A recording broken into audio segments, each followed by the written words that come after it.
Good morning, everyone. So, for my report, I will be showing you some of the molecular biology techniques. That is actually the basis for some of those omics technology. The very first thing that I will be sharing you is how to prepare your materials and your gel for the gel electrophoresis. So I'm gonna be showing you some of the materials first, and then we will continue on how to prepare the gel and how to run a gel electrophoresis. So some of the materials that you need is an agarose gel. You need a buffer solution. You can either have the TAE or the TBE buffer solution. For this lab, we are going to use the TAE buffer solution. We also need a loading die. Usually, we are for a big kind of lab, they are using ethidium bromide. So these are just some of the basic things that you need in making or in preparing your gel. Also, since this is gel electrophoresis, there's an electricity needed. This is the gel electrophoresis chamber. Let me just show you what are the things that we have here. So we have here the, here. This is the loading chamber for the gel. As you can see, I have there the gel comb that will create the well where you are going to put your DNA. And then it's another one. So there's two levels. So this is the first level here, and this is another one. So it really depends if you have many what do we call this one, if you have many samples, then you can load until 1 2 3 4 5 6 7 8 samples on the first level, and then another 8 samples on the second level. So putting that down here, yeah, there. And then this is the electricity source, so you just have to plug in the wires with the electric source, and then later on I'll show you some of the other activities or things that you have to do when you are doing gel electrophoresis. Okay, so for the first part, you have to measure. For me, I'll be doing 2 grams of the agarose gel.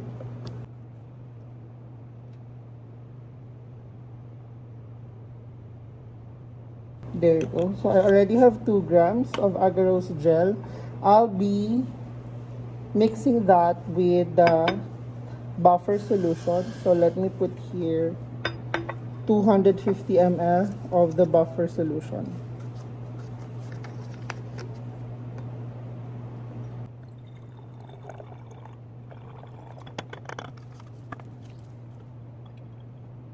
So again, you can either use the TBE or the TAE buffer solution. And then you have to mix both of them together.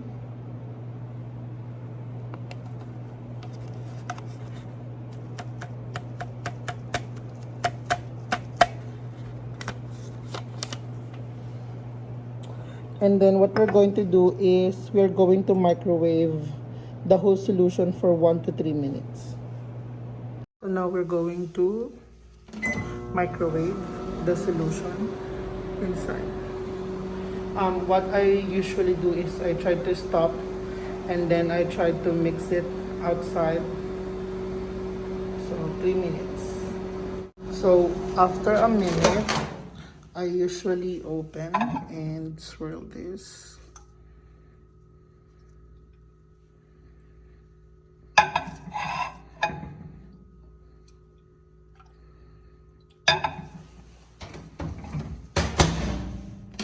Then we continue.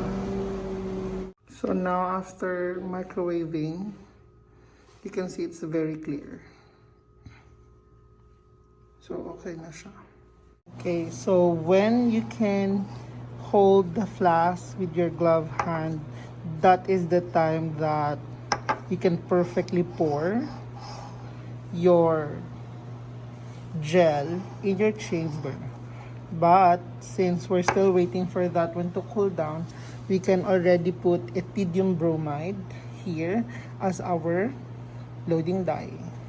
So it's about 0.2 microliter. So we are going to use a micropipette for the ethidium bromide. I hope you guys know how to use a micropipette.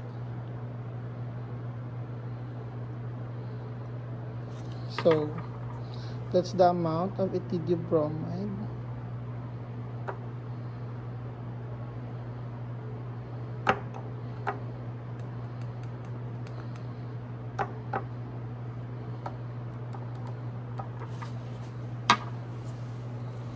And then for the use pipette, my pipette tips, I'll just put it on that side. Then you have to properly dispose this. So I already have the loading dye here. Nice. So at this point, we are going to pour the gel in our gel tray.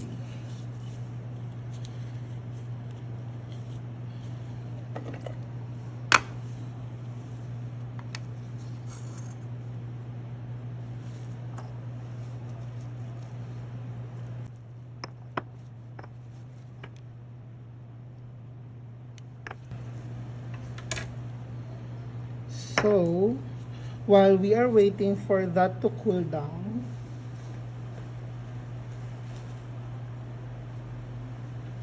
we can actually use a pipette tip to remove the bubbles.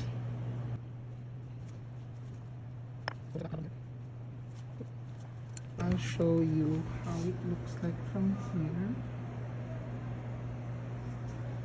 So we just have to wait until the gel is already cool.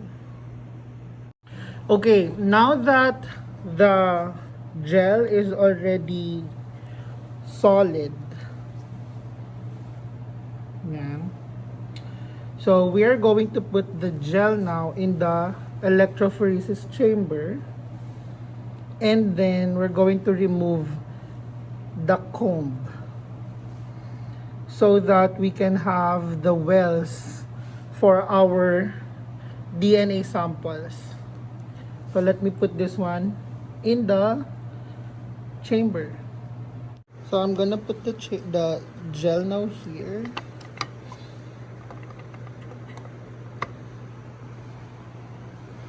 There you go. And then you're going to remove the comb. So now you have the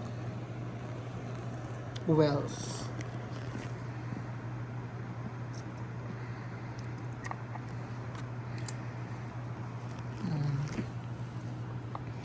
And then this time, we are going to put here to pour our trees. We're now going to put the buffer solution until the buffer enters the wells. Ito yung end. That's the solution here. Then there's the gel. Let's put a little bit more. What is the reason why we have to put the buffer again?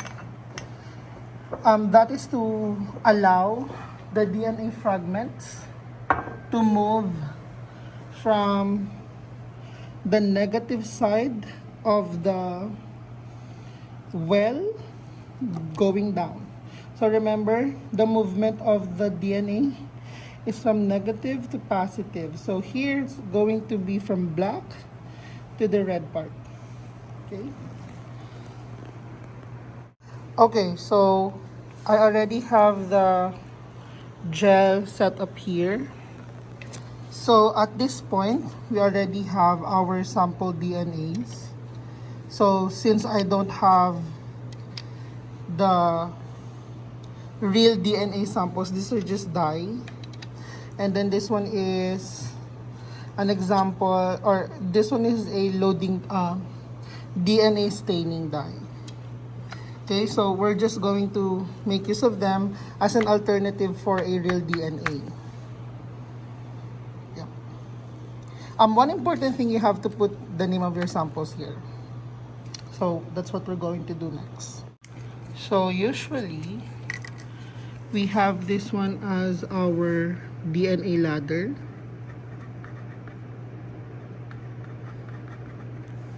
Whenever you're working in a lab, it's very important not to forget the labels. So let's say this one is S1, sample 1.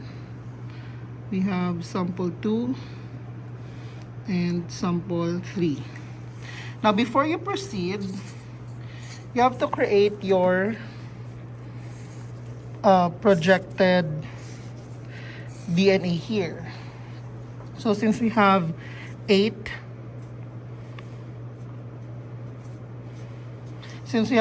wells on top, you can put here DNA ladder. And then let's say this is none, just to give a space. And then this will be sample 1, sample 2, and sample 2 of your DNA. None, none, and then none. So we're just using the upper part, because if you remember, our gel has 2 levels. Anyway, so since you already have that one, we're going to follow this here. And so again, when you are doing this, we are using a micropipette. You only need to put 25 microliters of your DNA in every well, or of your samples in every well. So I just have to change. So this one is so again, there are different types of pipettor. This is for 10 to 100 microliter, and since I need 25 microliter, I can set that to 25 microliter. And remember, you have to change tips every time you are moving from one well to another. Okay, so you can see there the wells. You have to make sure to load each of the samples in the wells. So let's start with the first one.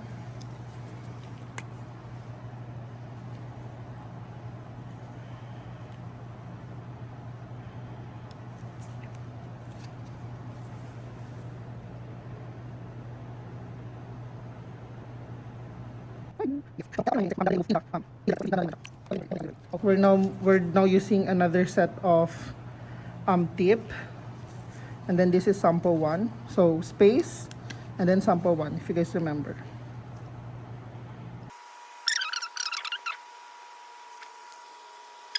And then we're now moving to sample number 2, and we're on the third one.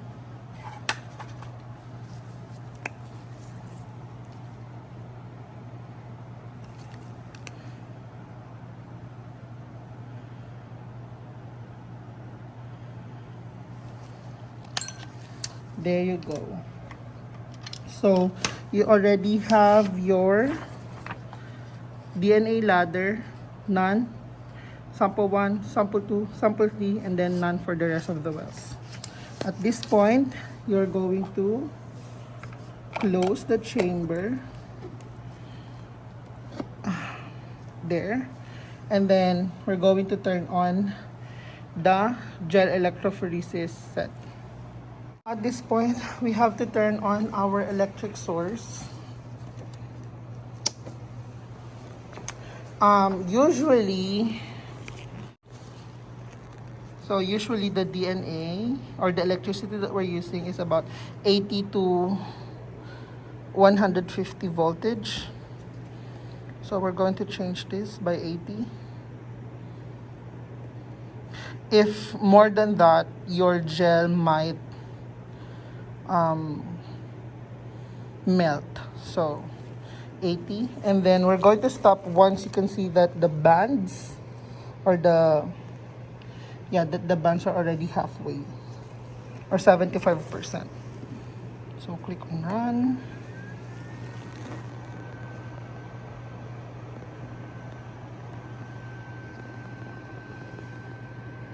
And there you have it.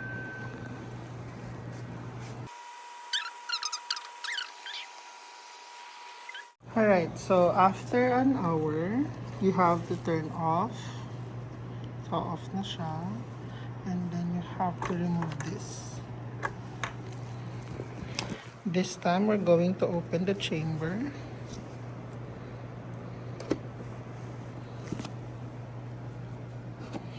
And then since we don't have a real DNA here, we might not be able to see a very good movement. So you can see our, let me just use this one. Our ladder, we don't have DNA there, just a stain. So definitely don't have anything here.